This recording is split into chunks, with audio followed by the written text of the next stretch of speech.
তার মানে এই না আমি বলছি যে এই ওয়েব সিরিজটা খুব খারাপ, একদমই চলে না। সোলজারের মেকার প্যানেলের অবশ্যই প্রিন্সের মেকার প্যানেলের থেকে শেখা উচিত।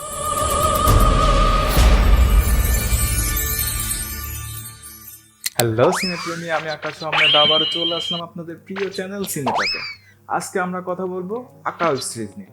আর মেঘা হচ্ছে শাকিব খানের যে সোলজার মুভি এটা আছে, সেটা নিয়ে আমার কিছু কথা আছে, সেটা নিয়েও পরে কথা হবে।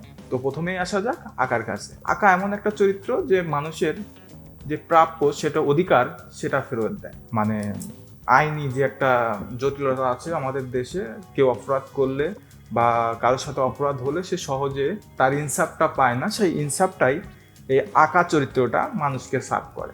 আঁকা যে চরিত্রটা প্রশাসনের কাছে খুনি হলেও সাধারণ মানুষের কাছে সে একজন মাসিহা টাইপের কিছু একটা। কারণ জনগণের সাথে যারা অন্যায় করে, যারা অত্যাচার করে, তাদেরকে আঁকা মার্ডার করে, যে কারণে জনগণ তাকে অনেক পছন্দ করে। তো আঁকা চরিত্রটা আরফান নিশু পোর্ট্রে করতেছে, কিন্তু হ্যাঁ এখানে একটা টুইস্ট আছে। সেই টুইস্টটা হচ্ছে নাইনটিজেও একটা আঁকা থাকে, সেই আঁকা আবার কি ফেরত আসে, আরফান নিশুর সাথে সেই আঁকার কি সম্পর্ক সেটা জানতে হলে অবশ্যই আপনাকে এই ওয়েব সিরিজটি দেখে নিতে হবে। তবে হ্যাঁ, এটা দেখে আপনি সব প্রশ্নের উত্তর পাবেন না, সেটা নিয়েও পরে আমরা কথা বলবো। এখন আসা যাক এটা কেমন ছিল। আপনি যদি কারাগার, তাকদীর, তারপর মহানগরের মতো ওয়েব সিরিজ দেখে অভ্যস্ত হয়ে থাকেন, যেগুলো সেই টাইপের কিছু একটা চাচ্ছেন এই আকার থেকে, তবে হ্যাঁ আপনি ডিসঅ্যাপয়েন্ট হবেন, কারণ তেমন কিছুই এটা অফার করতে পারবে না। তার মানে এই না আমি বলছি যে এই ওয়েব সিরিজটা খুব খারাপ, একদমই চলে না, তেমন না। এই ওয়েব সিরিজটা ভালো, ইউনিক একটা বিষয় নিয়ে এই ওয়েব সিরিজটা লেখা।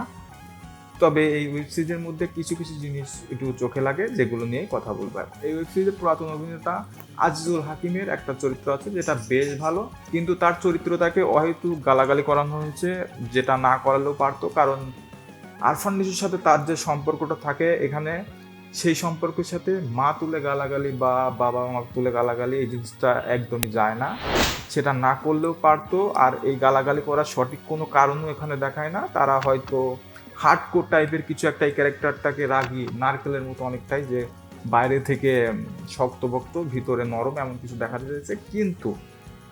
কিন্তু এটা অন্যভাবেও দেখানো যেত, এটা এভাবে না দেখালেও পারতো। আর এই ওয়েব সিরিজে আরফান নিশুর সাথে নাবিলার যে জুটিটা করেছে সেটা বেশ ভালো ছিল, কিন্তু তার চরিত্রটা একদমই আমার কাছে ভালো লাগেনি। কারণ এই চরিত্রটা অনেকটাই কাল্পনিক মনে হচ্ছিল, হুট করে চলে আসতেছিল, হুট করে যাচ্ছিল, কি হচ্ছিল একদমই কাল্পনিক, রিয়েলিস্টিক কোনো ভাবই ছিল না এই চরিত্রটার মধ্যে।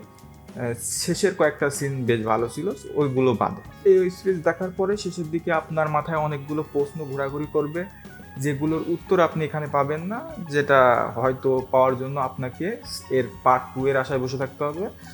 এটা বাংলাদেশের সব ওয়েব সিরিজই করে থাকে, তারা কেন জানি না প্রথম পার্টে ফোকাস না করে দ্বিতীয় পার্ট নিয়ে বেশি ফোকাস দেয়। তো অনেকগুলো প্রশ্নই আপনার অজানা থেকে যাবে এই ওয়েব সিরিজ দেখার পরে। তো এখন কথা হচ্ছে, আপনি কি আঁকা ওয়েব সিরিজটা দেখবেন কিনা? আমি বলবো অবশ্যই দেখবেন, এটা বেশ ভালো। তবে অনেক কিছু আশা করে দেখবেন না, তাহলে আপনার কাছে ভালো না লাগতে পারে। এবার আসা যাক মেগাস্টার শাকিব খানের সোলজার মুভির কিছু আপডেট, যেটা আপনি চশমা পরেও খুঁজে পাবেন না। এই মুভিটা জাস্ট আসবে ডিসেম্বর, আর কোনো নিউজ নেই, না কোনো প্রমোশন ম্যাটেরিয়াল, না কোনো কিচ্ছু। এই মুভির আর কোনো কিছুই আসতেছে না। একটা মুভি করবে, রিলিজ দেবে, আর সেটা একবারে ব্লকবাস্টার হিট হয়ে যাবে, এমন কিছুই না। হ্যাঁ অবশ্যই এখানে মেগাস্টার শাকিব খান আছে, যে কারণে এই মুভিটা আলাদা একটা পুশ পাবে। কারণ শাকিবিয়ানরা মুভি যেমনই হোক মুভিটা হিট করেই দেবে, দেখবে তারা গিয়ে।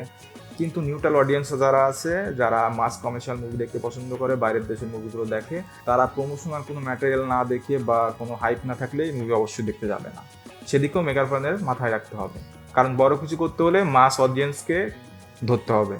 শুধুমাত্র সাকিবিয়ানদের দিয়ে বিশাল বড় হিট করা সম্ভব না। সোলজারের মেকার প্যানেলের অবশ্যই প্রিন্সের মেকার প্যানেলের থেকে শেখা উচিত। তাদের মুভিটা আজকে ঈদে, বাট এখনই তারা একের পর এক প্রমোশনাল ম্যাটেরিয়াল আপলোড দিচ্ছে, যাতে তাদের মুভির হাইপ এই লেভেলে, কিন্তু সোলজারের এই লেভেল। তো তাদের এই বিষয়টা নিয়ে মাথা ঘামানো উচিত, কারণ এখন এই 2025 সালে এসে প্রমোশন ব্যাপারটা অনেক বেশি প্রয়োজন। তো এই ছিল আজকের গসিপ। আপনার জন্য কেমন লাগলো অবশ্যই কমেন্ট বক্সে জানাবেন। আর হ্যাঁ, অবশ্যই আমার চ্যানেলটাকে সাবস্ক্রাইব করবেন। আর আপনি যদি আমার পেজ থেকে দেখে থাকেন তাহলে অবশ্যই পেজটাকে ফলো করবেন।